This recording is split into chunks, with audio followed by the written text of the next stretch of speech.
All right, guys, so I'm going to do one problem with you from each section of your review, just so that we understand kind of how to solve these problems. And so since I was the one that taught you these at the beginning, then we're going to continue with how I teach them, and hopefully we'll all be ready for our test. So that being said, number one, in your review is 1/8 times 5/7. When we look at these numbers, you cannot reduce any diagonals. 5 and 8 don't reduce. 1 and 7 don't reduce. That means you just get to multiply straight across. So 5/56 would be number one. Number 5 is our next problem that we're going to solve. It is 2 2/3 times 4/5. Right away, you should see that mixed number as a problem. So you have to change the mixed number to an improper fraction. To do that, you multiply 3 times 2 to get 6, plus 2 is 8, and then it keeps the same denominator. We bring our other fraction down. We look to see if we can reduce any diagonals. 3 and 4 do not reduce. 8 and 5 cannot reduce. So then you are able to multiply straight across 32/15. You can't leave that as your final answer. You have to divide 32 by 15. 15 goes into 32 twice. You have 2 as a remainder, and it ends up as a fractional remainder with your final answer being 2 2/15. Number 9 in the review set. So number 9. It's not a very good 9, is it? It's kind of hard to write on this. Okay, so we're dividing fractions now. 1/9 divided by 2/5. A red flag should be going off in your head. We do not divide fractions. We multiply by the reciprocal. The reciprocal just means you flip this one. So instead of 2/5, it's 5/2. And again, you look at your diagonals. We always want to make your life easy. Do these shortcuts. Do 5 and 9 reduce? No. Do 1 and 2 reduce? No. That means you multiply straight across. 1 times 5 is 5. 2 times 9 is 18. That is your final answer. Number 13. 13 on Chapter 2 review set. Now they're asking you to divide mixed numbers and fractions. So you know the rule. We don't divide fractions, period. And whenever you have a mixed number, you have to make it an improper fraction. So we'll flip that first. 5 times 1 is 5, plus 2 is 7, and the denominator stays the same. You always multiply by the reciprocal. So 4/7 turns into 7/4. We check out our diagonals, see if we can reduce. Can't reduce any diagonals, so you multiply straight across.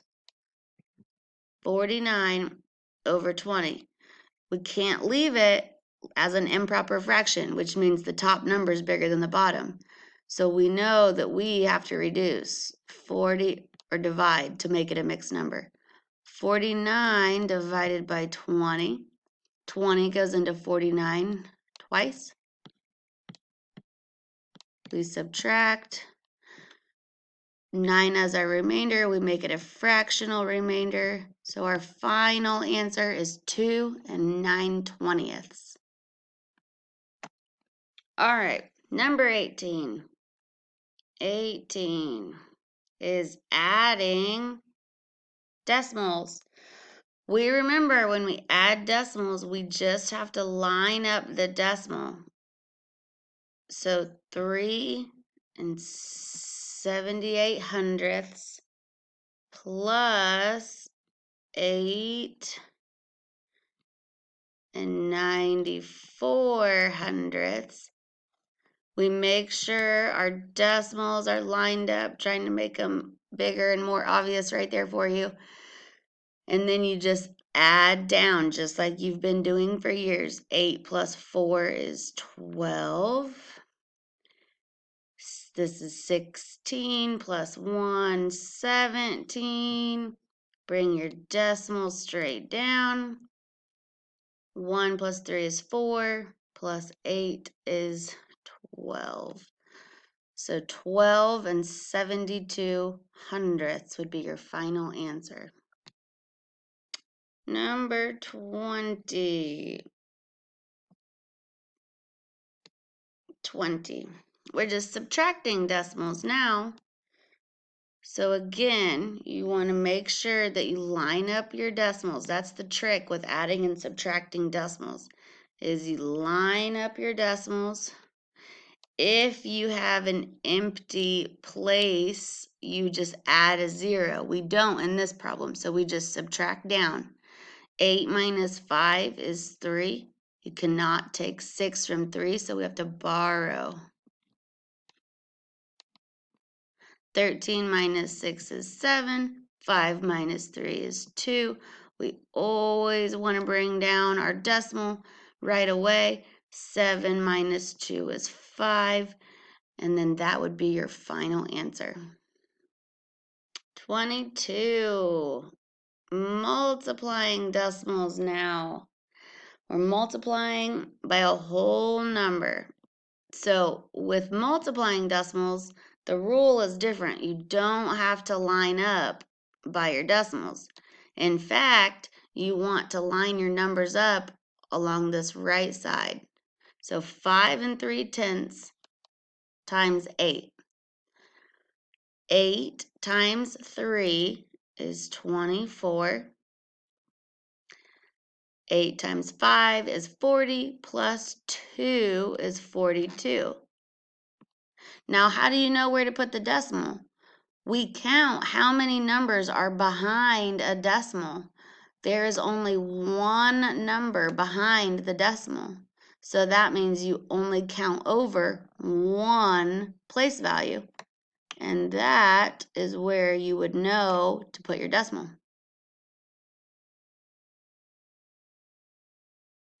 All right, number 25. And I'm going to have to not write out the entire problem because I can't fit it all on this screen that I'm writing on with my finger. So I'm going to write the problem and then the answer, and we're going to talk about the important part, which is where do you put the decimal? That's the part that we need to go over. You guys know how to multiply. 8 point. Okay. All right, so this is our problem. The final answer numbers are listed like so. I could not fit all of the multiplication on this screen. So let's talk about how do we know where our decimal goes. In the problem, in between these two numbers, there are 1, 2, 3, 4, 5 numbers behind the decimal. When I say behind, I mean to the right of it. That means in my answer, it goes over 5. So we can count 1, 2, 3, 4, 5. So your decimal goes right in between the 6 and the 0.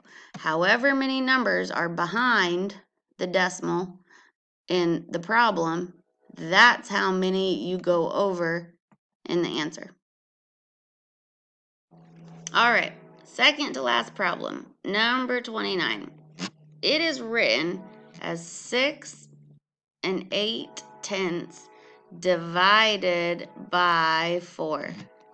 Now, whichever number is the first one in the problem, that's the one that goes on the inside. That's the dividend. It goes on the inside of the fraction bar. So 6 8/10 divided by 4. We bring our decimal straight up. 4 goes into 6 one time. Subtract. 4 goes into 28 7 times. And we know that this is going to come out as 0. So our final answer is 1 7/10. Okay, last problem that we're going to do together, number 30. So this problem has a decimal in the divisor, which we cannot have. You cannot have a decimal in the divisor. So you move it over until it gives you a whole number, however many spots that is. 1, 2. So our new number is 12. Whatever we do to the divisor, we have to do to the dividend. 1, 2. Now we have this empty space here. That's okay. We're just going to add a 0 to fill up that empty space. So now 12 goes into 36 3 times. We subtract, and we find that 12 goes into 360 30 times, with 30 being your final answer. You only move the decimal if it's in the divisor. If it's just in the dividend, just bring it straight up. You always have to have a whole number as your divisor.